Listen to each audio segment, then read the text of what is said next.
الحمد لله نحمده ونستعينه ونستغفره ونؤمن به ونتوكل عليه ونعوذ بالله من شرور أنفسنا ومن سيئات أعمالنا من يهده الله فلا مضل له ومن يضلل فلا هادي له وأشهد أن لا إله إلا الله وحده لا شريك له وأشهد أن محمدا عبده ورسوله اللهم صل على سيدنا محمد وعلى آل سيدنا محمد وبارك وسلم تسليما أما بعد فأعوذ بالله من الشيطان الرجيم بسم الله الرحمن الرحيم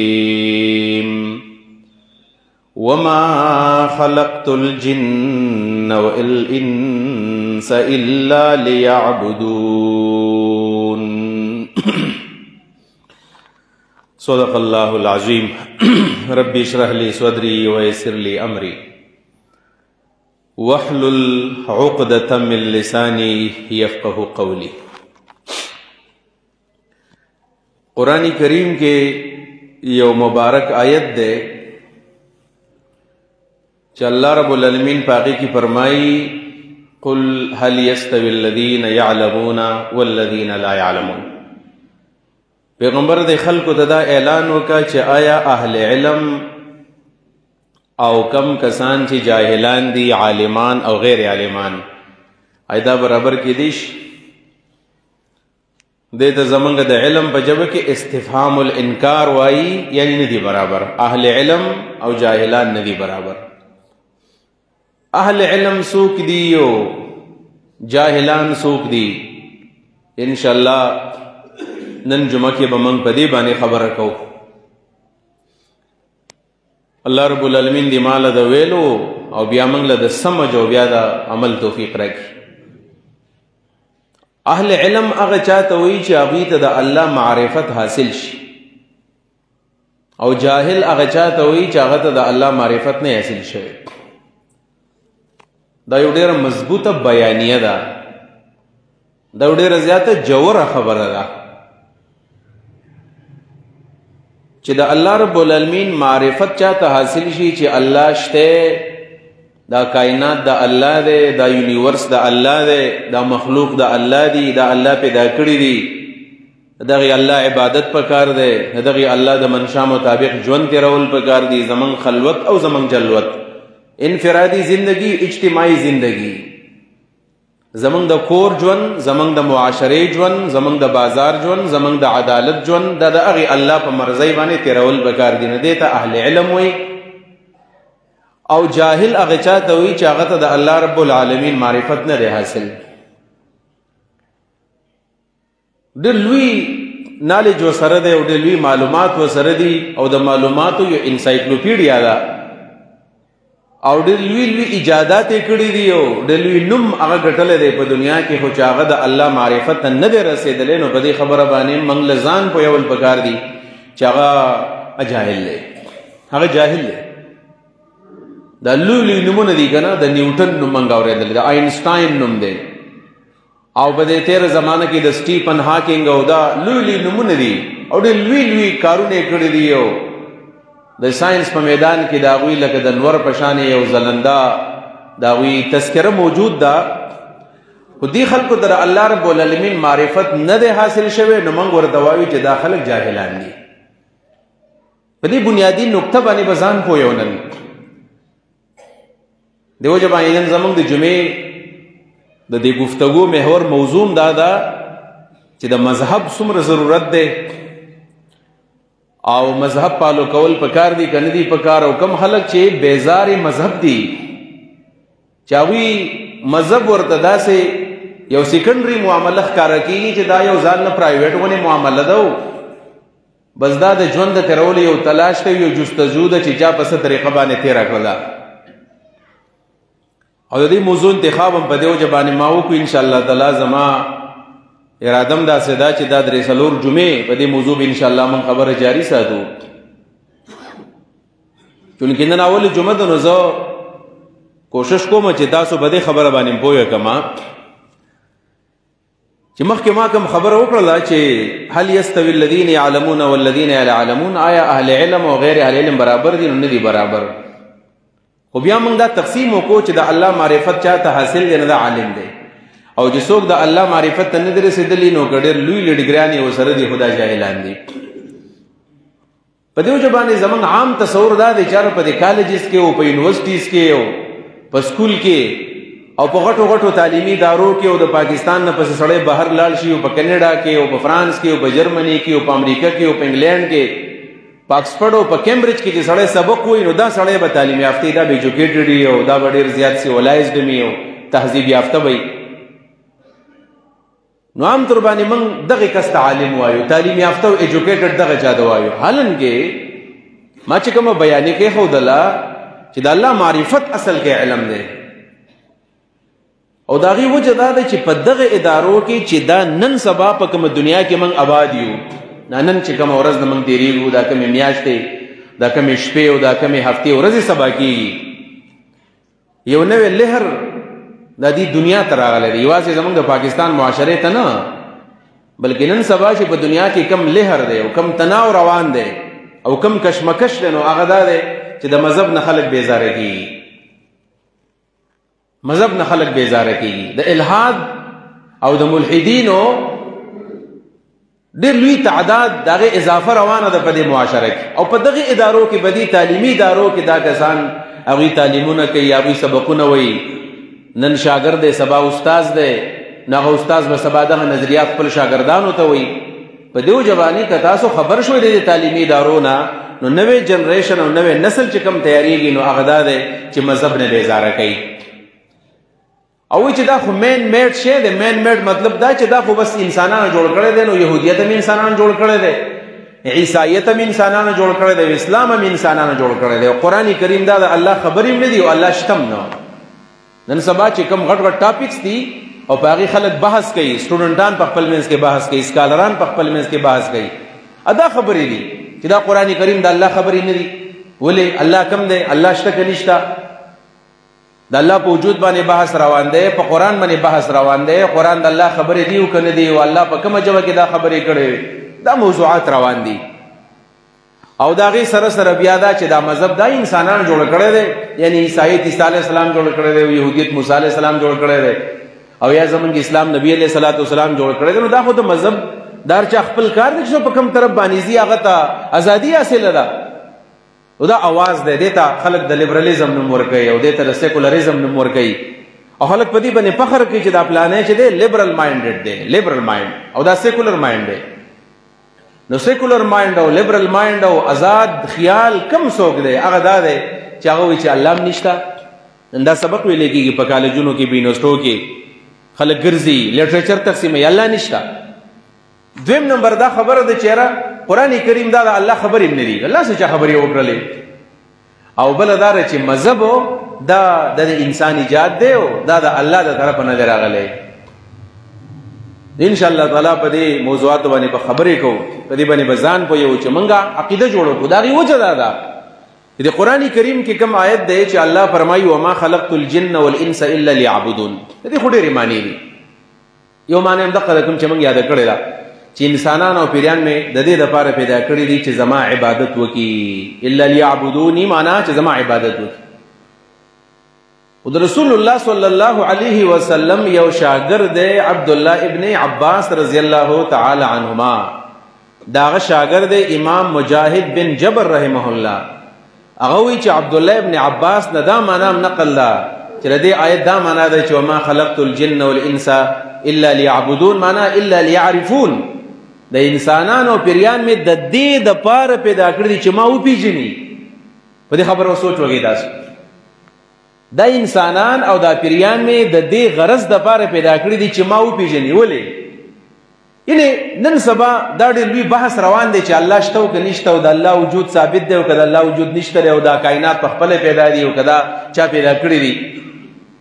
نو ما خبره وکړله چې دا یو سوچ خورېږي لګیا چې الله نشته. الله کم دی؟ الله په کوم ځای کې چا اوس خبرې وکړلې؟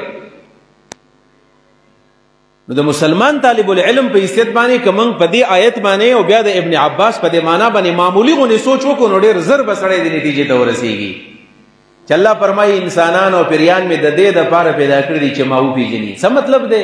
یعنی د انسانانو دا پیدا کول د دې خبرې ثبوت دی چې الله تعالی شته. زمانه یو ملحد تپوس کوي، یو ایتیست او دهري زمانه تپوس کوي چې الله شته، زه یم چې الله شته.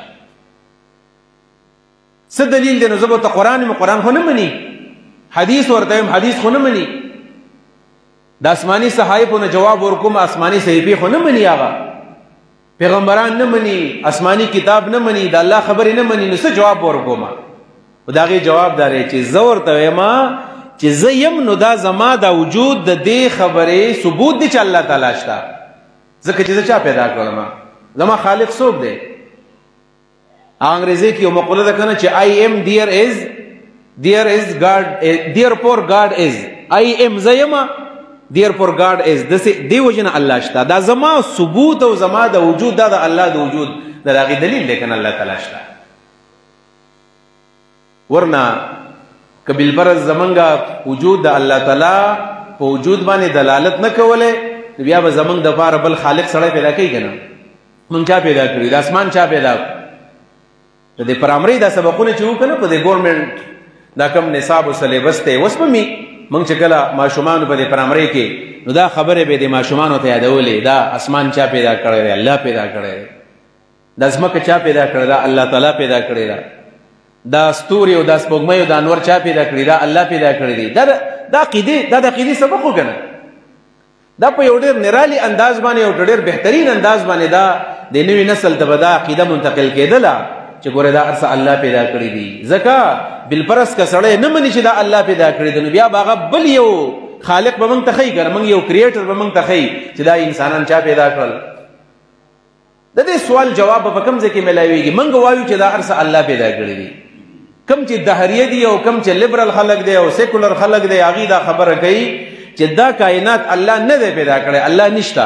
د دې جواب موږ ته په مذهب کې میلاویږي. موږ چې وایو د مذهب اهمیت دی، د دې جواب موږ ته په څه کې میلاویږي؟ په مذهب کې. مذهب کې موږ ته دا ویلې شوي دي چې الله شته. ولې؟ ځکه که یو سړی وایي چې الله نشته او مذهب نشته نو دا به ټول عمر کنفیوز او تردد کې وایي، دا به هر ورځ سوچ کوي، نوی سوچ به کوي، په جستجو کې لګیا دی، په تلاش کې لګیا دی او دی به وایي چې الله تعالی الله نشته نو دا چا پیدا کړو؟ نو دا خو د چالاکۍ په بنیاد به زما او ستا ذهن به مشوش کوي، ګډوډۍ به او په خپله باندې دا کنفیوز دی او په دې سوچ کې زه څه جواب چاله ورکړم. په دې وجه باندې موږ ته به په مذهب کې جواب میلاویږي. دې جواب موږ ته مذهب کې میلاو شو. مذهب کې موږ ته چا ویلي؟ موږ مذهب کې موږ ته قرآن ویلی دی. قرآن د چا وینا ده؟ د الله وینا ده. اوس که سړی دا قرآن نه مني چې قرآن نشته دی او دا ډېر لوی کمعقلتوب ځکه دی چې موږ په دې ناستې کسانو کې به امریکا چا چلیدلی؟ شاید یو کس لیدلی. موږ امریکا نه دی لیدلی، ما دوبۍ نه دی لیدلی، ما انډیا نه دی لیدلی، ما افغانستان نه دی لیدلی، ما ایران نه دی لیدلی. خو په دې خبر کې ویلې کېږي که نه چې افغانستان هم شته دی او امریکا هم شته دی او لندن هم شته او ایران هم شته او هندوستان هم شته. موږ خو لیدلی نه دي او دا خبرې موږ ته شوي دي او دارنګې د انسانانو په دې خبرو باندې موږ دا یقین کړی دی چې دا هر څه شته. د انسان د خبرې نه چې ما او تا در افغانستان او د امریکې او د ایران او د افغانستان او د هندوستان د هغې وجود ما او ته تسلیمو نو بیا چې کوم خبر هغه بالکل صحیح خبر دی او په هغې کې دروغ نشته، په هغې کې شک نشته دی، هغه خبرو موږ ته ویلي دي چې الله تعالی شته.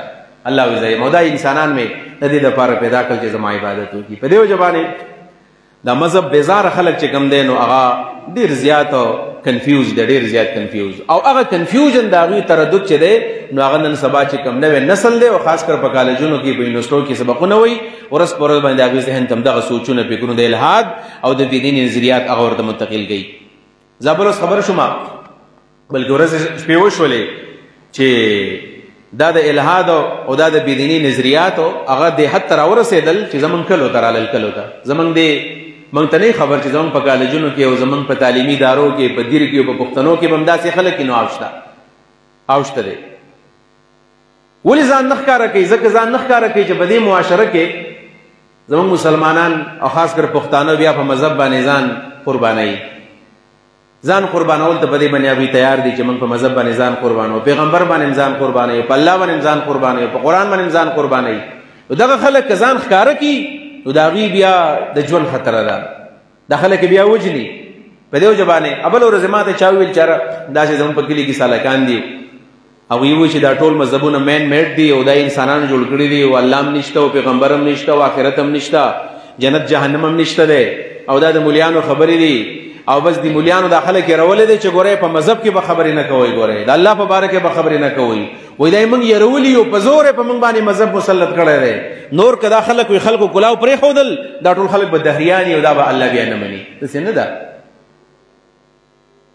ناشنا غونې سوچ او فکر دی. نو ما ورته ویل چې زه به ورسره خبرې اترې وکړم، خیر دی که زما په علم کې څه و نو زه به ورته یم. هغه وایي چې نه که نه زه چاته ځان نشم ښودلی، دا خو ډېرې خطرناکې خبرې دي او که ځان بالفرض په ځان باندې خلک خبروم او زما نه خلک خبر شي، دا خو زموږ ډېر لوی برادري ده، ډېر خلک زموږ سره دی په دې کې ملګرتیا کې، په سونو سټوډنټان زموږ سره دي. ابل ما ته شیخ هدایت الله صاحب ویل چې زما زوی په یو کالج کې سبق وایي چې په کالج کې لکان دا سوالات کوي، اګه دا نږدې په دې بلامبټ په دې ایریا کې کالج نه منالمه زما زوی وایي چې داسې قسمه د الله په وجود باندې او په جنت جهنم باندې د خلک خبرې کوي. دا د ما د خبرې لګي په دې بنیاد باندې ډېرې کړې، خپل موضوع ته نیم راغلی چې زه ستاسو زه دا سوچ پیدا کوم اول دا که د میډیا په ذریعه باندې زما خبرې څوک اوري تاسو اورئ، دا سوچ پیدا کوم زه اصل کې. د هغې وجه دا دی چې موږ د هاتي په غوږ کې وده یو، موږ وایو چې هر څه ټیک ټاک دي، یاره ستو روزو کې هم خلک ځي، مرکزونه هم آباد دي، جمعې مانځل هم خلک راځي، د اختر په مانځه کې هم ډېره ګڼه ګوڼه ده. موږ وایو غالبا دا خلک چې دی دا صحیح مسلمانان دي، عقیدې برابر داسې نه ده. ډېر خلک داسې دي جمعې مانځله راځي، ډېر خلک داسې دي د اختر مانځله ځي، ډېر خلک داسې دي چې هغوی د خلکو په مخ کې په جومات کې منځونه کوي. د دې وجې نه کوي چې که دا منځونه پرېږدمه، دا اختر منځ پرېږدمه، دا د جمعې منځ پرېږدمه، دا د جومات دا منځ پرېږدمه، مشکل به دا شي چې خلک به راسره بیا تعلق ختم کړي او خلک به مې مړ کړي. په دې سوچ باندې خلک ولاړ دی او د هغې په باره کې دا هم خبره کومه چې دا بېلمازه ودرېږي مانځه باندې، بېلمازه ودرېږي، بې اودسه اودس نه کوي مانځه ته. دا سوچ ډېر زیات عام شوی دی او د خلکو ذهن ته هم دا خبره چې هر څه په خپله باندې روان دي که نه. لکه زه به د هغې یو سوچ ویم، داسې یو مثال دا کم چې لیبرل خلک دی او کم چې سیکولر خلک دی هغوی مثال وایي څه وایي، بلکې دا یو سوچ دی. هغه سوچ دا دی چې دا کومه اوس دا کومه صدۍ ده، په دې کومه صدۍ کې چې موږ روان یو، وایي په دې کې داسې یو ایکسپلوژن او دماکه غونې شوې ده، علمي دماکه شوې ده. څنګه علمي دماکه شوې ده؟ هغه علمي دماکه دا ده چې د اوسه پورې دا کوم 20 صدۍ وخت تېر شو، خلکو په تیرو کې پروت وو او ویل به چې هر څه الله کوي. اوس چې وایي دا ایکسپلوژن او دا دماکه وشوله، خلکو ته پته ولګېدله چې ګورې هر څه الله نه کوي، الله نشته. د ته تپوس کوي چې دا هر څه بیا څه کوي، وایي دا په خپله کېږي که نه، څنګه په خپله باندې کېږي. نو مثال وایي دې مسلمانانو به خلکو ته دا خبره کوله چې د دې انډې نه دا کوم بچی راوځي نو چې دا الله راوباسي. موږ خلکو دا عقیده برابرو که نه؟ چرګه چا پیدا کړله؟ الله پیدا کړله. انډه چا پیدا کړله؟ موږ وایي الله پیدا کړله. وایي دا تاسو خلکو ته دروغ ویلو چې دا چرګې د دې انډې نه چې دا کوم بچی راوځي دا وایي الله راوباسي، وایي دا الله نه راوباسي. نو څه وایي؟ دا خو یو قانون دی او یو فطرت دی چې 21 ورځې پس کله چې په دې انډه کې دا چرګ چې کله د انډو باندې خلک کېنوي که نه، دا انډه شار وي. اوس خو په جدید طریقو باندې هغه شار بلی کېږي بغیر د چرګانو نه هم. او د دې چرګ دا ګرمایش او 21 ورځو پورې دا انډه چې دا ګرمۍ د خپل زنه وسمږي یا په د جدید آلاتو باندې دا ګرمۍ، نو 21 ورځې پس وایي داسې وشي چې د دې چرګوټي په دې مخوکه باندې داسې جامد غونې او ټوس شانې او کلک شانې مخوکه پیدا شي. اول خو پوست دی که نه، د انډې د چلکۍ سې چې لګي نو دا نه ماتېده، خو 21 ورځې پس وایي په دې کې دا سختي چې کله راغله نو ټکی وله ورکو بس انډې نه د چرګوټی راووت. وایي دا خو دا څه وایي خلکو ته؟ وایي تاسو ویل چې دا الله راوباسي، الله یې نه راوباسي. دا وایي د مخوکې باندې چې کله دا پوستکی ووهو نو یې راووتو، نو په دې کې الله د کوم ځای نه دا کار وکړو. موږ ورته وایو چې دا اصل کې ستاسو د علم ناکامي ده. هغه دا ده چې اوس به لږ مخکې تلل غواړي. هغه دا ده چې په دې 21 ورځو کې د دې چرګوړي په دې مخوکه باندې دا ګاړهپن او دا ټوس شی چا پیدا کو؟ دقه الله پیدا کړی دی. دا سوچ د خلکو نه هغوی پټوي بیا او خلکو ته دا و چې دا خو ګوره دا خو لمر به په دې ټایم راخیږي او سپوږمۍ به په دې ټایم باندې راخیږي، په جنوري کې یخني ده او په جولای په جون کې ګرمي ده. موږ ورته دا خبره کوو او موږ خپل مسلمان طالب العلم نه دا ذهن جوړو چې دې سوال جواب تاته په مذهب کې ملاویږي که نه، چې دا وړې دا جنوري دا میاشت د دې چا پابند کړی چې په دې کې به یخني، دا انور چا پابند کړی دی چې ته به سهار راخیږي مازدیګر به پرېوځي، او دا د جون او د جولای د میاشت چا پابند کړ دی په دې کې به سخته ګرمي دا الله پابند کړی دی کنه دې ته ایمان ویلې کېږي ما خلقت الجن والانس الا ليعرفون دا مطلب دی چې ما وپیژني لہذا د الله معرفت دا جواب منتبه دا په مذهب کې ملایوي لہذا مذهب بیزاری ډېر زیاته په تیزی باندې روانه ده زر تر هغه ګوره دا خبره ده کوم نن سبا ک علما دي نو غریبانان ځان له په فرقو کې لیا بلوزه مال ډېر افسوس راشي دې دور ته ګوره یو طرف ته اسرائیل را لګېدلې دي او په حماس او په فلسطین او په قبل اول باندې حمله کړې ده او د مسلمانانو کوم حالت زار دي نو خلکو له جړه ورځي بل طرف ته الہاد او بيدینۍ دومره زور کړی دی چې کم زمون کرلې فصل دی او بلې فصل دی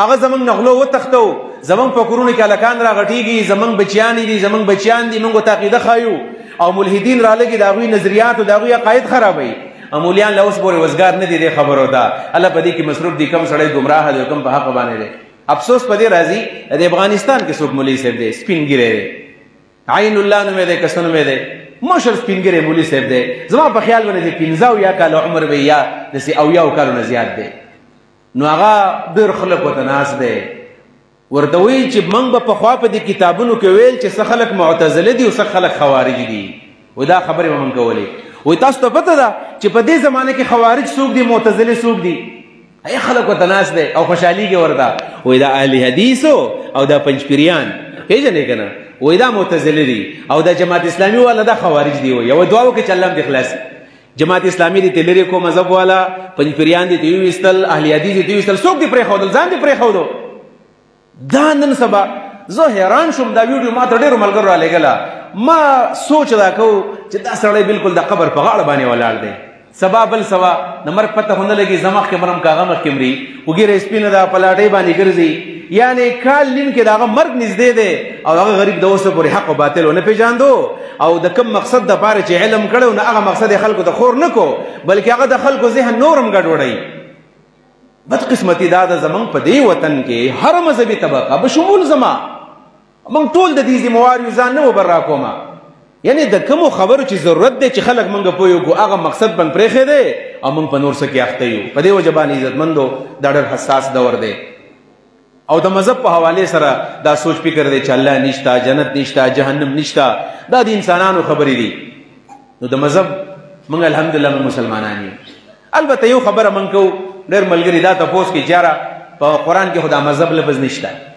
او په حدیثو کې دا مذهب لفظ نشته ټیک دا مذهب لفظ په قران او حدیث کې نشته خدای منګه مفهوم وایي مفهوم نور قرآنی کریم کې او په حدیثو کې زمنګ د مذهب د لپاره د دین لفظ استعمال شوی دی ان الدین عند الله الاسلام بشک دین او د دین معنا ده د ژوند د تیرولو طریقه د ژوند د تیرولو طریقه د اسلام دی بنیادی تور باندې دا اسلام دی نو په دې دین باندې او په دې مذهب باندې یو بل پویول په دې وجه باندې راځي چې موږ د خپل دعوتی حلقې لګي زیاتی کو د قرآن دعوتونه عام کو د حدیثو درسونه عام کو په جماعتونو کې په مدرسو کې په بیٹکونو کې په تعلیمي ادارو کې دا عام کول پکار دي بدقسمتي خدا دا چې زمون تعلیمي ادارو کې بس خامخ بلبرل خلق را پیدا کیږي خامخ به سیکولر را پیدا کیږي بيدینی به خامخ زیاتیږي ځکه په کالجونو کې د قرآن په درسونو باندې پابندي ده او په میوزیکل شوګانو باندې اس قسم پابندي نشته پرونه خبر ده پرونه د 400 په پوسټ ګریجویټ کالج کې زمونږ ملګری دی مفتی نجیب الله زما ملګری دی د اسلامي جمع طلبه لکانو کالج ته بوتل لري چې دلته کې درس قرآن وکا زما ملګری دی درس قرآن له بوتل لري چې درس قرآن له بوتل لري نو په دغه کالج کې وسره خواته یو ځای کې د میوزیک پروګرام روان دی نو پرنسپل سی وو د کالج انتظامیه د جمعیت د لکانو ته وی چې تاسو درس قرآن مکوئ ولې مکوئ دلته د اجازه نشته نو په ځای کې دا میوزیک ولګې دلته د دې اجازه ده او به مفتی صاحب دنه بوتل لري چې دا خوري زیاته دی او ډېر بد کار دی هغه لکانو خو بیا غ درس کړی دی الحمدلله خو نوجوانان دي غیرتی لکانو درس هم کړی دی احتجاج هم کړی دی په میډیا باندې مرالل یعنی زمنګ داسې پښتانه دام پښتون دی دا مسلمان دی یعنی زمنګ په تعلیمي ادارو کې په میوزیک باندې په غړا باندې د لکانو جنکو په مخلوط کلچر باندې په مخلوط ثقافت باندې پابندي نشته په غړا باندې پابندي نشته او پابندي په درس قرآن دا په درس حدیث باندې دا په سټډي سرکل باندې دا نو څنګه خلک به تیاریږي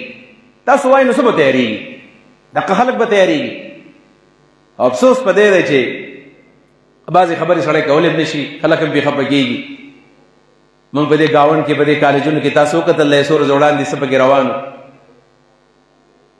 یعنی دا یو سوچا سمجا منصوبه دا غوړې دا نه د ویلو خبرې نه دی واځي دا مستقل یو تربیت ده دا یو مستقل بیانیه جوړه شوله په دې وجه باندې موږ وایو کنه د مذهب مخالف خلک څوک دي کم خلک د مذهب مخالفت یا ثبت ده د مذهب مخالف خلک چې دی هغه ته اباحت پسند خلک وته وي اباحت پسند څه ته وي اباحت پسند دی ته چې هر څه ټیک دی هر څه ټیک سي دي الکان د لکانو سګر زم خیر دی او کلکان جنکو سګر زم خیر دی دته اباحت پسند دی وي دا کلچر جوړیږي ورس پرز لګیا دی دیم دا سودم ټیک دی او بغیر سود بینکاری دام ټیک ده کنونشنل بینکینګ هم ټیک دی او دا اسلامي بینکاری هم ټیک دا څه ټیک دی کنه دا ټیک د دین علاوه حلال هم ټیک دی او حرام هم ټیک دی حلال او حرام هم یو شان شول منځ کول او منځ نه کول دا دوانه یو شان دي خلک منځونه نه کوي فخر کوي یار زمون نه کوم دا څه شوکې منځ کوم نه من نه کوم دا خلک شته په دې معاشره کې زمونږه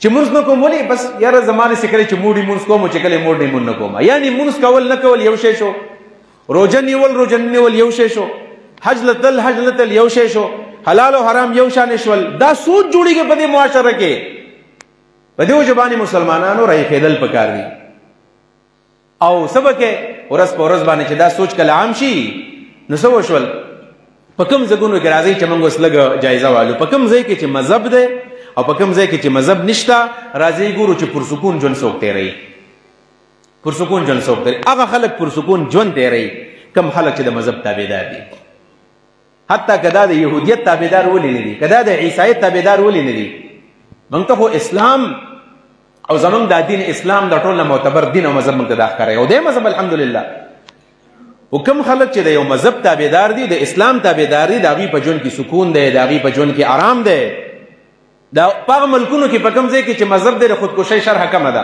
سعودي عرب کې خودکشي کمه ده پاکستان کې خودکشي کمه ده افغانستان کې خودکشیانې کمې دي نن سبا د دنیا په کوم ځای کې خودکشیانې ډېرې زیاتې دي په کوم ځای کې چې مذهب نشته کوم ځای کې چې اباحت پسندیده بلکې اول زما کتل چې په ټوله دنیا کې د ټولو نه زیات شرح د خودکشۍ دا په جاپان کې ده دا څه پته ده چې جاپان نن سبا د سړی غټ ارمان صحیح غټ ارمان دی چې زما څخه ډبل ډور ګاډی را سره وي 4x4 ګاډی را سره وي بل دا چې زما لنډ کوزر را سره وي ټي ایکس او ټي زیډ ګاډی را سره وي مرسډیز او لګجري ګاډی را سره وي دا څوک جوړي دا جاپان جوړي په مارکیټ کې او په بازار کې په شوروم کې د ټول نخکول ګاډي څوک جوړي جاپانیان جوړي نو خودکشانې ولې کوي بیا په جمی کې هیټر تناستی پوړي کې ایسی تناستی سفر داوی آرام ده ده په لږ وخت کې غټ سفر کوي نو په غار خدا و چې د خلکو خودکشانې نه کوله من خلک کله په خروبانی سورلیانې کوي کله په اسونو سورلیانې کوي کله په سوزکو کې رواني کله په رکشو کې رواني کله په ټانګو کې رواني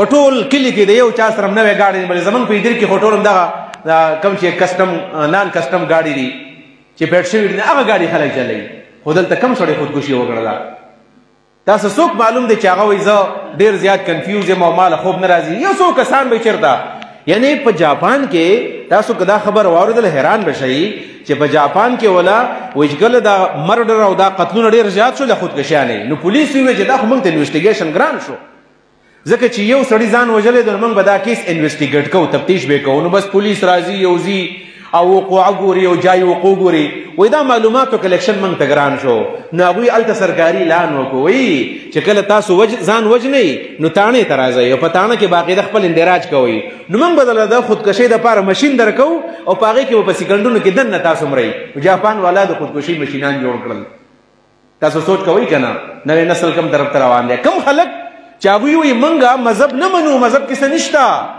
او مدر پدر ازادي پکار ده لیبرالزم پکار ده سیکولرزم پکار ده اباحت پسندیده نو هغه خلک نن ځان وجني د هغوی لپاره مشینان جوړ شول امنګ الحمدلله پښتانه مسلمانان دي موږ پاکستان کې الحمدلله مسلمانی ده یا په کوم ځای کې اسلام دی نو دا څه ګوره 10 بجې خلک په خوب باندې واپس تړي شوي که نه ستړي شوي دا خو ما او تا نه پاسېږو سهار منظره تاسو معلومات وکړئ ډېر خلک د سهارې پاسېږي ډېر خلک د شپې په 4 بجې په 3 بجې باندې پاسېدلي الله تعالی ته الله ته جړاګانې کوي الله ته فریادونه کوي ډېر خلک پاسېږي هغوی په خوب ستړي شوي دي دا خو موږ داسې د غفلت په خوب باندې ویده یو موږ وایو چې دا ټول دنیا همدغه شانتې روانه ده. لہذا د مذهب د ټول غټه فایده ده ان شاء الله دا به وایو موږ ټول غټه فایده ده مذهب کې سکون دی، اسلام کې سکون دی. راځئ اسلام ته راشئ، مذهب ته راشئ، الله باندې یقین وکړئ. تاسو قرآن او سنت کې چې څه دي دې ته شل واړه ګوتې لګول پکار دي، په دې کې اطمینان دی، په دې کې سکون دی. ولې؟ ځکه چې کله ته مذهب منې اسلام منې نو د مرګ نه پس تا په ژوند باندې یقین دی، نو ته به وایې چې ما کوم ځان ستړی کړی دی ما ته د دې انعام میلاویږي. خو کوم سړی چې مذهب نه مني نو د هغه مرګ د هغه دپاره څه دی؟ د هغه دپاره بس اخري فیصله ده، د دې ژوند نه پس هېڅ شی نشته چې مړ شم خبره ختمه شوله. موږ وایو نه، د دې مرګ نه وروستو بل ژوند را روان دی، جنت دی، جهنم دی، آخرت دی، د الله دیدار دی، د الله سره خبرې دي، د الله سره موږ میلاویږو. اول ته مې که ښه اعمال وکړل نو بیا زما دپاره جنت دی، که بد اعمال مې وکړل نو بیا جهنم دی. لہذا د جزا او د سزا تصور چې کله په دنیا کې نو په هغه ځای کې به بیا معاشره کې به بیا خوشحالي به وي، څوک به ظلم نه کوي، څوک به زیاتې نه کوي، بل عمل چې کوي نیک دا به په یو امید باندې کوي، نو په امید باندې به دا ژوند تېروي. دا زمونږ د مذهب او زمونږ د اسلام فواید دي. په دې چا دا خبره کوله په دې ملګرو کې وایي په دې تخبې کې په دې شرګړ کې دغه شانې څوک و د الله د وجود نه منکر ولا مړ کېدو نو خلک ولا راغلي چې یاره پلانې مري او بیمار دی ځن کدنه دی. ویل چې کله هغه مشران او ملګري خواله رالل او دا سړی چې کله مړ کېدو نو یې ده ورته ویل دا کوم چې مړ کېدو ویل چې ستاسو خو مزې دي او هغه دا چې تاسو اسم وایي چې الله دی او آخرت دی او جنت دی او جهنم دی نو چې مړه شئ نو په یو امید باندې خو مړه شئ. ما خدا یقین هم نشته دی جاره هلته جنت او جهنم شته او که نشته، ما ته ډېر لوی تکلیف دی. یعنې بالفرض که نن زمونږ الله دې موږ ټول ایمان ثمر راکړي خو که سپین ږیری بابا وفات کېږي یو مسلمان نوجوان وفات کېږي نو موږ راشو او کلمه ورته وایو په منځونو باندې راړو ورته وایو چې انشاءالله تعالی الله به خیر کړي مسلمان یې د عقیدې سره ځي الله جنت ته بوځي. خو دا په دې مرګ باندې هم څه نه څه خوشحاله دی، ګران کار دی. خو دته دا اطمینان حاصل دی چې زه مسلمان یم او جنت ته به لاړ شم الله به وینم. خو چې یو سړی د دې نه منکر دی چې الله نشته، د دې نه منکر دی جنت نشته، نو دا چې مري مطلب دا چې هر سره نه پاتې شول. موږ خو دا وایو چې موږ د دې دنیا نه ځو نو موږ مکمل نه ختمېږو. زما د مور او پلار پاتې کېږي جنت کې به بیا وینم، زما نه مخکې زما مور او پلار او زما نیا نیکونه تللي دي جنت کې به بیا وینم. زما خو دا سوچ دی. موږ په دې عقیده باندې به انشاءالله تعالی مرو چې زموږ به بیا د هغه آدم علیه السلام سره چې دا کم تاریخ د دنیا دی که نه چې تقریبا 13 بلین سال د دنیا تقریبا وشول. دا د بیگ بینګ دا کم نظریه چې دا چې 13 بلین سال شوي دی، یعنی دومره ټیم دنیا شوې ده. نو آدم علیه السلام دی، شیس علیه السلام دی، ابراهیم علیه السلام دی. نو کوم چې الله نه مني آخرت نه مني ختمه شوه. موږ عقیده ده چې هغه 13 بلین سال مخکې چې کوم خلک مړه دی جنت کې زموږ د هغې سره ملاقات به کېږي. عقیده ده زموږ که نه دا د ابراهیم علیه السلام او د آدم علیه السلام د دې سره زموږ ملاقاتونه کېږي. موږ په دې عقیده باندې روان یو. دا اطمینان هغه چاته میلاویږي چې هغه په مذهب باندې عمل کوي. آخري خبره کومه د حضرت بلال رضی الله عنه زنکدن و دې ته زنکدن وایي نوجوانانو. بلال صاحب زنکدن دی، زنکدن شروع دی. نو کله چې د زنکدن دا او د مرګ دا سکرات الموت او دا سختې راللې نو دې ښځې ورته کتل ظاهره دا څوک چې مري د هغه دا کیفیت هم بدلېږي. د ښځې د خولې نه یو چغه وختله وا کربا هی مصیبته. بلال ورته داسې وکتل ویې خندل ویل ولې وا کرب څه چل دی څه مصیبت دی په تا باندې؟ هغه ورته وایي چې بلال د خاوند د مرګ نه بل غټ مصیبت څه زه به کونډه شمه، بچیان دي یتیمان شول، ته رانه لاړلې، زما خوندونه ختم شو. هغه ورته وایي داسې مه وایه چې وا کربه وایه وا توربه. توربه عربۍ کې خوشحالۍ ته وایي. نو ښځه ورته وایي چې ولې خوشحاله شم؟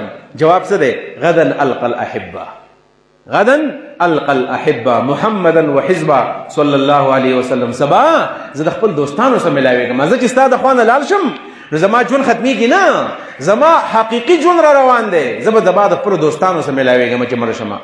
اوس چې زما نه دا روح لاړ شي سیده به زم د محمد رسول الله صلی الله علیه وسلم ملاقات به کېږي، د حضرت آدم علیه السلام سره ملاقات به کېږي، د حضرت ابراهیم علیه السلام سره ملاقات کېږي. دا څوک دي دا دوستان؟ محمدا وحزبه، محمد صلی الله علیه وسلم د هغه ملګري، د هغه جماعت دی، د انبیا، د صحابه، د سابقون، د پخواني خلک دې زما ملاقات کېږي. دا عقیده جوړول دا هغه څوک کولی شي چې په قرآن باندې یقیني، په الله باندې د هغه یقیني، په آخرت باندې د هغه یقیني. او آخرت شته، جنت هم حق دی او جهنم هم حق دی. د نبی کریم صلی الله علیه وسلم سحر مشکات شریف کې دا حدیث دی چې نبی علیہ الصلوۃ والسلام به ساره راپاسېدو هېڅ کار به چې نه و کړی او کله به مسواک راواغسته خوله به صفا کړل او ذکر ته به ځان تیار کو نو هغه به اسمان ته کتل او دا آیتونه به ویل چې ای الله تعالی لقاؤک حق، ستا ملاقات حق دی، وجنتک حق ونارک حق، جنتم ستا حق دی، جهنم هم ستا حق دی، الکتاب حق، قرآن هم حق دی، والنبیون حق، پیغمبران هم حق دی. روزانه به نبی علیہ الصلوۃ والسلام دا تجدیدی کلمات ویل. تجدیدی کلمات زه تاسو ته وایم هر ساره د خپل ایمان تجدید کول پکار دی. روزانه هر شپه د ایمان تجدید پکار دی. نبی علیہ السلام فرمایي داسې قسم پیندې روانې دي چې یمسی الرجل مؤمنا ویصبح کافرا ویصبح الرجل مؤمنا ویمسی کافرا. ماښام به سړی مسلماني، سار به کافر شوی، او سار به سړی مسلماني، ماښام به کافر شوی. داسې قسمه فتنې دي. او نبی علیہ السلام اسامه ته وایي اسامه وایي زه چې د مدینې د محلاتو ته ګورم وایي دا فتنې را نازلېږي را روانې دي. هغه زمانې نه فتنې را روانې دي. د دې فتنو مقابله کول پکار دي. د دې فتنو سره یو شان سفر نه دی پکار. په دې وجه باندې راځئ چې موږ دا د قرآن مجلسونه، دا د احادیثو مجلسونه، دا د دین مجلسونه عام کو. او دا زمون خو بدقسمتي دا ده موږ پاو سات مونږ را مخکې کو چې دا نوجوان په ټیم باندې به راځي نو هغه دی جومات تقریبا خالی دی. بدقسمتي دا چې کله موږ دا تکبیر اواز واورو او یا چېرته د دویم اذان کلمات واورو نو بیا موږ جومات ته رامنډې کړو. لږ په ځان رحم پکار دی. راځئ چې موږ دا نیمه ګنټه په دې به موږ څه دین بیان کړو. دا ژوند به موږ انشاءالله تعالی برابر وکړو د ښې عقیدې سره. به الله رب العالمین ما او تاسو له عمل توفیق راکړي. واخر دعوانا ان الحمد لله رب العالمین.